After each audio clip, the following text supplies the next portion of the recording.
The courtroom door felt heavier than it should have. I pushed it open wearing my only good suit, the one I'd bought for job interviews 3 years ago. My parents sat in the front row, my brother next to them, all three dressed in designer clothes I could never afford. Mom saw me first. She leaned over and whispered something to Dad. He rolled his eyes. Actually, rolled his eyes like I was an inconvenience, like I was wasting their time by showing up to defend myself. Their lawyers shuffled papers, confident. The kind of confidence that comes with a $500 an hour retainer. The judge hadn't entered yet. Did they really think I just hand it over? That I walk in, apologize, and sign away everything Grandpa left me? I set my briefcase on the defendant's table. 3 folders inside, tabs color-coded. They had no idea what was in those folders. Before we go further, drop a comment. Where are you watching from and what time is it there? Hit like if you've ever been underestimated by your own family. And subscribe because this story gets wild. The bailiff stood. All rise. The judge walked in and I was ready. To understand how we got here, you need to know how it started. I was never the favorite. My brother was the golden child. New car for his 16th birthday, college paid in full, down payment on his first condo. Anything he wanted, Mom and Dad wrote the check. Me? I worked nights at a grocery store to pay for community college, transferred to state school on loans, lived in a basement apartment with 3 roommates and mice in the walls. I wasn't bitter. I just learned early that I was on my own. But Grandpa saw me. He was the one who showed up to my associate's degree ceremony when no one else did. The one who took me to lunch every other Sunday and asked about my classes. "You're the one who will make something of yourself," he told me once. "Your brother's got charm, you've got grit. Grit lasts longer." He was also the one who taught me to keep records. Save everything, he'd say. Every letter, every receipt, every email. You never know when you'll need proof. I thought he was just old-fashioned. I didn't realize he was preparing me. When Grandpa passed, the lawyer read the will. My brother got the house. Mom and Dad got the investment accounts. I got the education fund. It didn't sound like much until the lawyer explained that Grandpa had seeded it 20 years earlier and it had been compounding ever since. My share was worth more than the house and the investments combined. $1.2 million. Mom's face went white. That's when everything changed. 2 weeks later, Mom called. "We need to talk as a family. Come to the house Saturday." I should have known. When I walked in, they were all waiting. Mom, Dad, my brother, and a man in a gray suit I'd never seen before. "This is Richard," Mom said, "our attorney." I sat down. The air felt wrong. Richard slid a document across the table. "We've drafted a family harmony agreement for everyone's benefit." I scanned the first page. It said I would transfer my share of the trust into a family management account. They would oversee it, invest it responsibly, give me a monthly allowance, $2,000 a month from my own money. "You've never been good with money, sweetheart. We're trying to protect you." Protect me. You're young, impulsive. This kind of sum could ruin your life if you're not careful. My brother leaned forward. "Don't be selfish. This is about keeping Grandpa's legacy intact as a family." I looked at the paper again, then at Richard. "And if I say no?" Dad's face hardened. The warmth disappeared. "Then we'll do this the hard way." Richard cleared his throat. "We can file a petition with the probate court, a conservatorship if necessary. It would be unfortunate, expensive, embarrassing for you." He let that word hang. Embarrassing. "You have 72 hours to decide," Richard said. I stood up, picked up the unsigned agreement. "I've decided." I walked out. I had 72 hours before they'd file. I didn't waste a second. 72 hours later, a process server knocked on my apartment door. I signed for the envelope. My hands were shaking. Inside was a petition, 14 pages. They were asking the court to declare me financially incompetent, to appoint my mother as conservator of my assets for my own protection. The allegations were brutal. Reckless spending, poor judgment, inability to manage complex financial matters. All lies. But they were notarized, filed officially. The court date was set, 3 weeks. My phone rang that afternoon. My boss. "Can you come in? We need to talk." I sat in her office and she slid a printout across the desk, a public record search. My name, the petition. "Is there something going on we should know about?" "It's a family dispute. It's not true." She looked uncomfortable. "We're going to need to put you on temporary administrative leave until this is resolved. It's policy." I walked out of that office in a fog. My best friend called that night. She'd heard. "Just give them half," she said. "It's not worth the fight. You'll still have $600,000. That's more than most people ever see." I thought about it. Maybe she was right. Maybe I should just let them win. But then I opened the binder. Grandpa's binder. The one he'd given me 5 years ago. I turned to page 12 and my hand started shaking again. For a completely different reason. Page 12, section 7, subsection D. I read it 3 times to make sure I wasn't imagining it. Any beneficiary who initiates or participates in legal action to deprive another beneficiary of their designated share shall immediately forfeit their entire interest in this trust. A forfeiture clause. And in the margin, Grandpa's handwriting, blue ink, neat block letters. "Keep this safe, kiddo. Trust but verify." He knew. Somehow he knew this might happen. I called Jake. He'd been in my study group in undergrad, just passed the bar 3 months ago. "Jake, I need you to look at something now." He came over, read the clause, read it again. "This is enforceable," he said. "If they're suing you to take your share and this clause is valid, they forfeit everything. The house, the investments, all of it." "Are you sure?" "I'm sure. This is nuclear." I drafted a letter that night, certified mail, copies to my parents, my brother, and Richard. It included 1 page. Section 7, subsection D, highlighted, and a note. "You have 48 hours to withdraw your petition. If you proceed, the forfeiture clause will be enforced. You will lose everything Grandpa left you." I sent it at 6 in the morning. The deadline passed. They didn't withdraw. They doubled down. Richard filed an amended petition. This one was worse.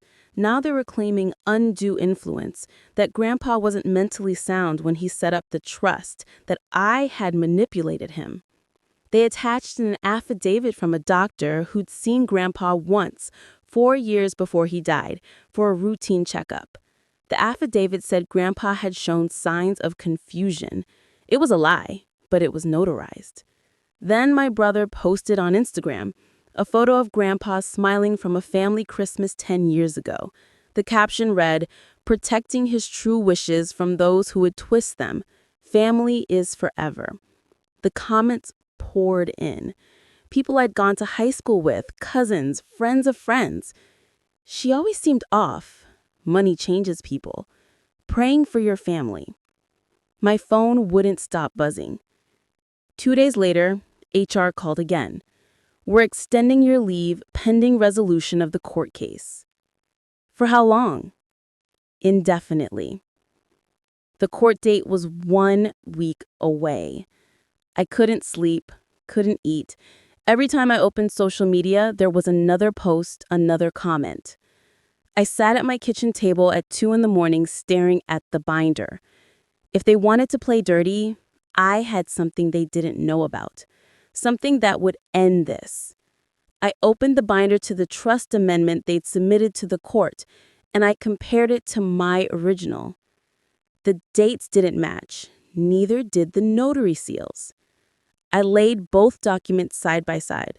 The amendment my parents had submitted claimed Grandpa wanted all assets consolidated for family harmony and unified management, dated March 2019.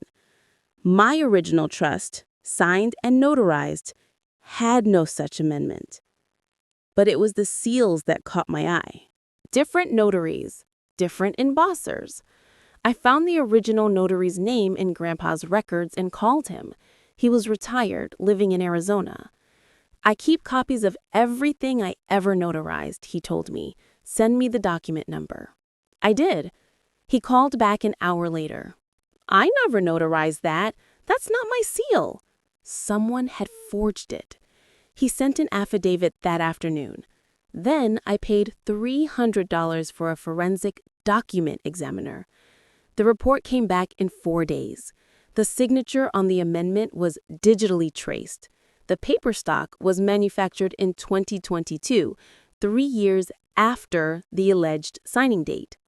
It was a forgery. My family hadn't just tried to steal from me, they'd committed fraud. I sat in my apartment holding the report, and for the first time, I understood. This was never about family harmony. It was desperation, and I needed to know why. I started digging. Public records are more accessible than most people think.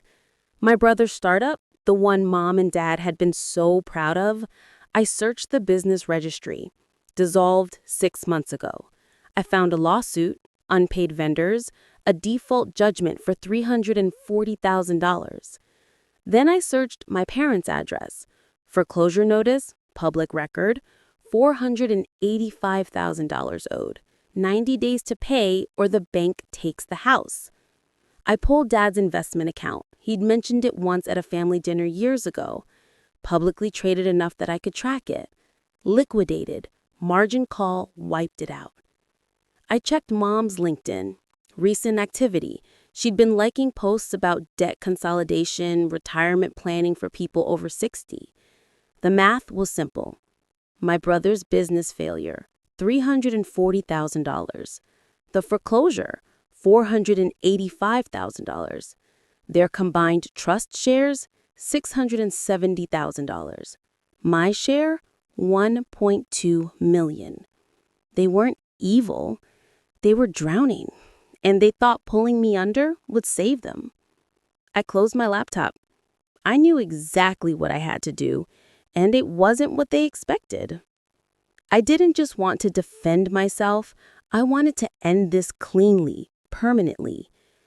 I drafted a counter petition, breach of fiduciary duty, fraud, enforcement of the forfeiture clause under Section 7, subsection D. Then I filed a motion to freeze all trust disbursements pending the hearing. I worked through the night, checked every citation, every exhibit, every word. At 11:43, I submitted it electronically. The confirmation email arrived. Attorney of record, my name, followed by 3 letters. Esquire. I'd passed the bar 6 months earlier. Night program, part-time. It had taken me 4 years.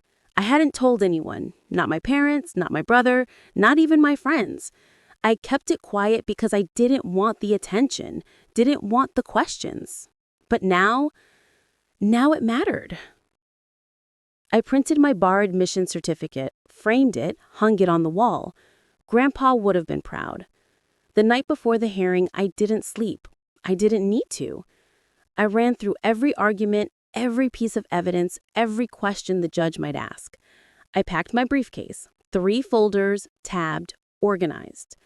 When the alarm went off at 5 o'clock, I was already dressed. I looked at myself in the mirror, and I drove to the courthouse. The courtroom door felt heavier than it should have. I pushed it open. Mom, Dad, my brother, Richard, all of them in the front row. Mom saw me, leaned over, whispered something. Dad rolled his eyes. My brother smirked. I set my briefcase down, took out my 3 folders. The bailiff stood. All rise. The judge entered. An older woman. Sharp eyes. She sat, reviewed her notes. This is a petition for conservatorship filed by Linda and Robert. The respondent is their daughter. I see we also have a counter petition filed by... She paused, looked up at me. Miss, are you represented by counsel or are you appearing on your own behalf? I stood. Your Honor, I'm counsel of record. I was admitted to the bar in January of this year. The courtroom went silent. Richard's face drained of color. My mother's mouth opened. My brother stopped smirking. The judge nodded. Proceed. I opened the first folder. Your Honor, I'd like to present 3 exhibits. First, Section 7, subsection D, the forfeiture clause.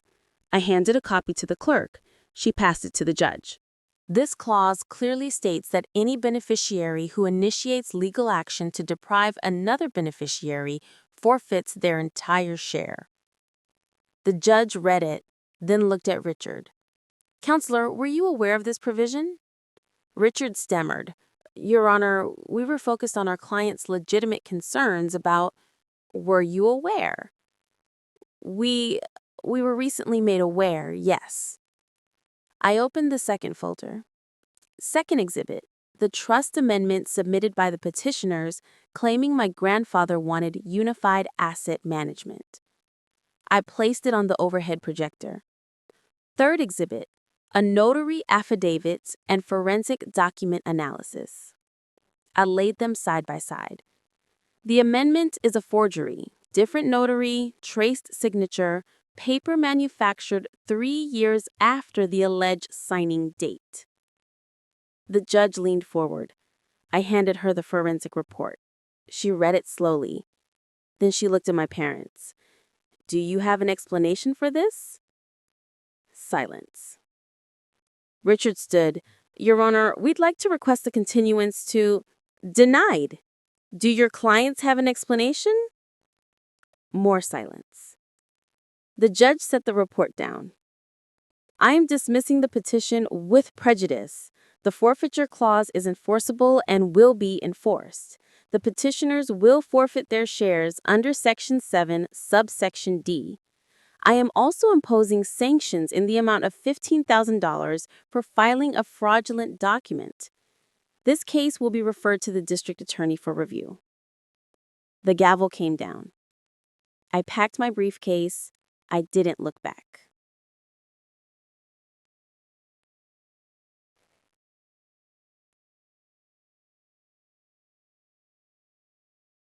The forfeiture clause was enforced 30 days later.